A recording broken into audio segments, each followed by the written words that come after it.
The trouble is, when you play with the devil, he doesn't play fair. He'll give you everything you want, all the drugs you want, all the women you want, all the promises, and all the power you want. And when he's done with you, he'll kick the legs out from under you. It sounds like the Broadway play Damn Yankees, where they sell their soul to the devil and they become a champion baseball player. I never saw that, but that's interesting. And that's why you hear rock stars sometimes say, I sold my soul to the devil. Because once you make that trade, he'll give you what you want.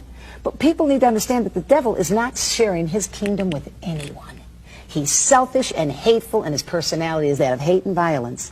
And so as I began to encounter these spirits, from a pleasant person, even though I was a fall-down drug addict, I began to take on the personality of the devil. I began to act. I began to hate. I began to become violent in my card readings. Began to hate? You must have. You had hate no all love the anyway. more. Really? Oh, hate all the more. And I love to see people hurt. Like, I'd like to do a card reading where I knew a man was committing adultery. I'd name names, and it was just an evil behavior. And so here I was with these spirits operating in this power, cursing people. I cursed one man, said he fell 3 stories into a wheelbarrow. Thank God that wheelbarrow was there, because he would have been killed. I was astral projecting. I was studying all this witchcraft. I thought everything was wonderful. The same spirits, as you said in the opening, that gave me power began to turn on me. Why would they turn on you? Because the personality of spirits of darkness is not a nice, friendly personality. You can tell even by people that are deeply involved in witchcraft, the way they dress, the way they act, ghoulish and black nails and dark colors and very strange in their acting. Like, I used to watch Westerns as a kid, and in the Western, a new guy comes into town and goes and plays poker, and he wins. And the next day he said, boy, these are country bumpkins. I'm going to take them for all they're worth. And he bets everything he has, and the game is fixed. And he loses everything he has. Excellent. And that's exactly the way it happened, Sid. That's excellent. And that's exactly what had happened to me. I thought I had arrived. But as these spirits began to turn and to torment, the same spirits that gave me power to read cards and astral project and operate in the solical power, the psyche power, would turn on me. What does that mean? What do you mean, turn on you? It was as if all of a sudden the same voices that would say this man is committing adultery, or this woman steals at work, or this girl's going to get married last year, when I was reading cards, would now say to me, you should die. It's better to just die. Said I would walk around with a gun in my mouth. I can remember the metal used to burn my tongue. I would just suck on a gun, waiting for the moment to stop this power that I had entered into, to stop the destruction of my mind.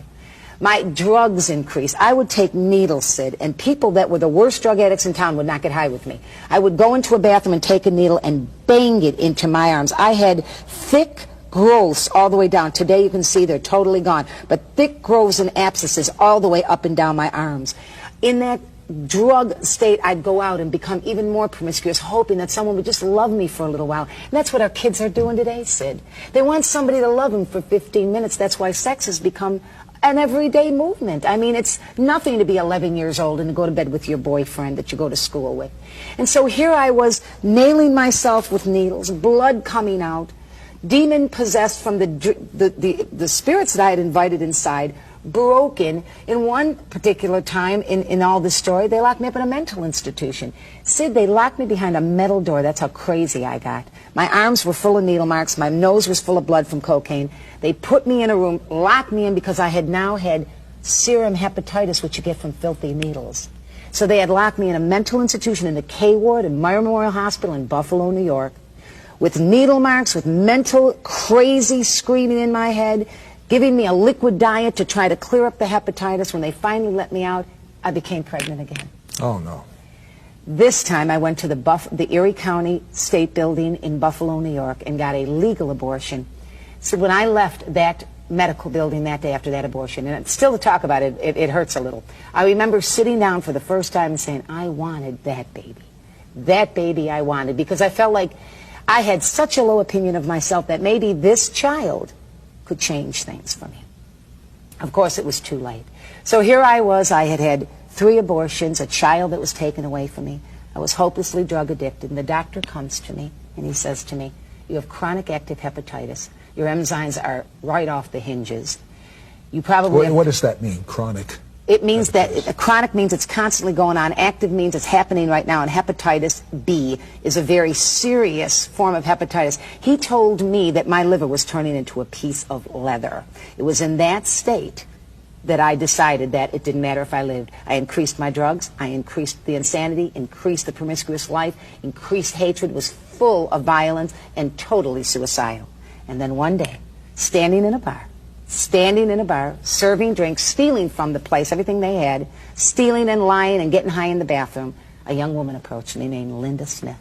And you know what, Sid? She really believed in the power of God. She knew I'd experienced the power of darkness, that I knew it was out there, that it worked. But she wanted me to see a higher power, a greater power, that superseded the power that I was operating in. So what did you think of this, Linda? I thought that she talked the talk and didn't just, she walked the walk and just didn't talk the talk. A lot of people talk the talk, but they don't walk the walk. And Linda just showed the love of God in the way she acted. She didn't come out with all these spiritual lingo comments. Yeah, but you told me as a kid you didn't care for this Jesus guy. Because now I was at a place, she was introducing a man to me, a man that didn't rape you, beat you, use you, put you on the streets and stick needles in your arms. A man that was the Son of God who loved you for the way you are, not for 15 minutes, loved you for who you were, and who was able to reach down in that liver and reconstruct it, reach into that belly full of blood from bleeding ulcers, reconstruct and heal that, reach into a mind that was mentally ill, reconstruct that, reach into a heart that's broken, and put it all back together. Just because he's a man who loves mankind, because he was the Son of God. How'd that happen? She took me to church. She took me up to Pastor Why Tommy did you Reed's go to church? Because I was dying, and there was no hope. I figured I'm going to die anyway. Let's go see. And you know what really influenced me, to be very honest, in the last few minutes of this program? She acted like a person who didn't just put on a facade of Christianity. She lived it. She walked it. She didn't want to impress anybody, Sid. She wanted to introduce to a dying, demon-possessed tramp witch. She wanted to introduce that human being to a man who'd change her life. You went into that church. I walked what in. Happened? I was dressed lewd. I had demons in my eyes. They were screaming all Most over. Most pastors would kick you out. Well, some of them wouldn't have anything to do with me. But Sid, in a very quick moment, I know we're coming to the end of your program, in a quick moment, the man on the platform said, if you need God to touch you, if you need healing in your body, come on up. I took the longest walk of my life. When I got to the platform, and to this day it brings tears to my eyes, Jesus Christ was waiting for me. Within an instant, and I have medical reports, in a moment of a prayer of 1,800 strangers who didn't know my first name, the church stood forth, the blood-bought church began to sing the blood of Jesus. And in a moment, when they began to call on the name that people curse, the name of power and ability, my liver was healed, my stomach was healed, my mind was restored, and I left that church, Sid, never to be the same.